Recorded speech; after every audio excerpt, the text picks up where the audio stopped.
उत्तराखंड में कांग्रेस और बीजेपी के बीच जुबानी जंग जारी है और ये सिलसिला अब मानसिक संतुलन सही होने और मानसिक संतुलन गड़बड़ाने तक पहुंच चुका है। बीजेपी और कांग्रेस की लड़ाई महिला सुरक्षा के मुद्दों पर इन दिनों चल रही है।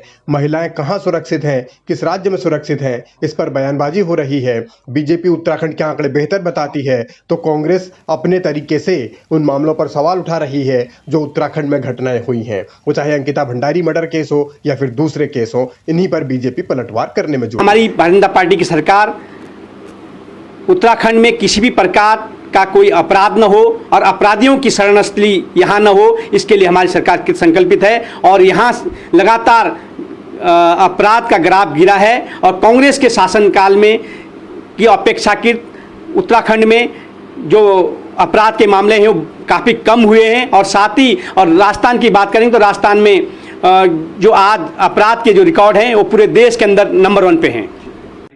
बीजेपी उत्तराखंड छोड़कर राजस्थान के आंकड़े बता रही है, इसीलिए सियासत हावी है।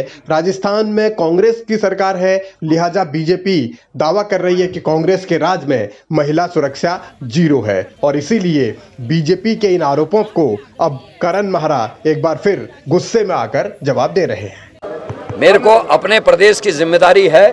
मैं बीजेपी के इस कथन की निंदा करता हूँ, थू करता हूँ इस बात पे।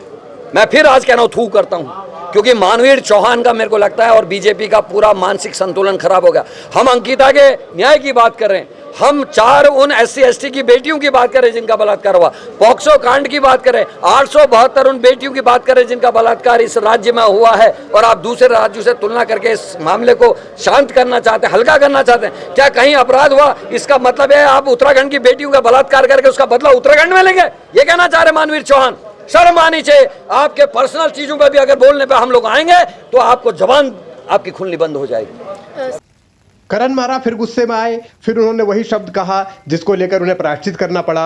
लेकिन सियासी तौर पर वार पलटवार का ये सिलसिला चल रहा है, आरोप एक दूसरे पर लगाए जा रहे हैं। इन आरोपों के जरिए ही सियासी जंग चल रही है। मगर सवाल ये कि इस हालात में आगे क्या होगा, उत्तराखंड में जो सुरक्षा का सवाल है उस पर कैसे काम होगा। जिस तरीके से साक्ष्य नष्ट किए गए, बुलडोजर फिराया गया, रिजॉर्ट में आग लगाई गई, CCTV कैमरास फोड़े गए, पटवारी और पुलिस हल्के के बीच के विवाद में 5 दिन तक उसके शव को नहर से निकाला नहीं गया, उसके मोबाइल को 7 दिन बाद निकाला गया, पोस्टमार्टम में महिला को युक्त नहीं किया गया, महिला डॉक्टर नहीं रखी गई। तो ये सब चीज़ें चीख करके कह रही हैं कि कोई ऐसा है जो उस VIP को बचाना चाहता है, कोई ऐसा है जो लोग अंकिता प्रकरण की न्यायिक हत्या आप करना चाहते हैं। अंकिता की हत्या तो होगी, न्यायिक हत्या करना चाहते हैं। इसलिए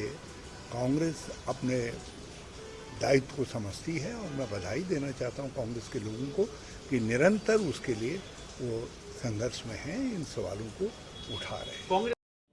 लोकसभा चुनाव से पहले जुबानी जंग तेज है, हमले एक दूसरे पर तेज किए गए हैं, वार पलटवार का सिलसिला चल रहा है, सियासी तौर पर खुद को बेहतर साबित करने की कोशिश हो रही है। लेकिन जिस तरीके का माहौल बनाया जा रहा है और जिस तरीके से महिला सुरक्षा को लेकर सवाल है, जाहिर है उन पर गंभीरता से काम करने की जरूरत है ताकि उत्तराखंड महफूज रहे, उत्तराखंड की बेटियां सुरक्षित रहें।